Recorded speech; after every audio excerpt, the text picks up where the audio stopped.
Episode 2। भूतिया हवेली की आवाज। आकाश चीख सुनकर सन्न रह गया। डर उसके शरीर में सरसराहट कर रहा था, लेकिन जिज्ञासा उसे रुकने पर मजबूर कर रही थी। उसने अपनी टॉर्च की रोशनी उस कुर्सी पर डाली, लेकिन वहां कोई नहीं था।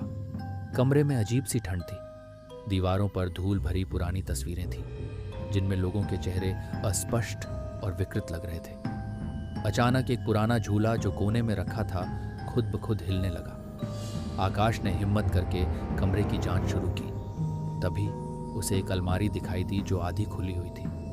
अंदर झांकते ही उसे एक पुरानी डायरी मिली। डायरी का कवर खून से सना हुआ था और उस पर सिर्फ कृष्णा लिखा हुआ था। आकाश ने डायरी खोली, लेकिन जैसे ही उसने पहला पन्ना पढ़ा, हवेली के हर कोने से अजीब अजीब आवाज़ें आने लगीं। किसी के कदमों की आवाज़ें, किसी के रोने की सिसकियाँ और किसी के हंसने की भयावह गूंज। डरते हुए उसने पन्ना पलटा। उसमें लिखा था, अगर तुम ये पढ़ रहे हो तो इसका मतलब है कि तुम भी अब इस हवेली का हिस्सा बनने वाले हो। इतना पढ़ते ही कमरे का दरवाज़ा अचानक बंद हो गया। आकाश ने पीछे मुड़कर देखा तो वहाँ वही औरत खड़ी थी। इस बार वह और ज़्यादा स्पष्ट दिख रही थी।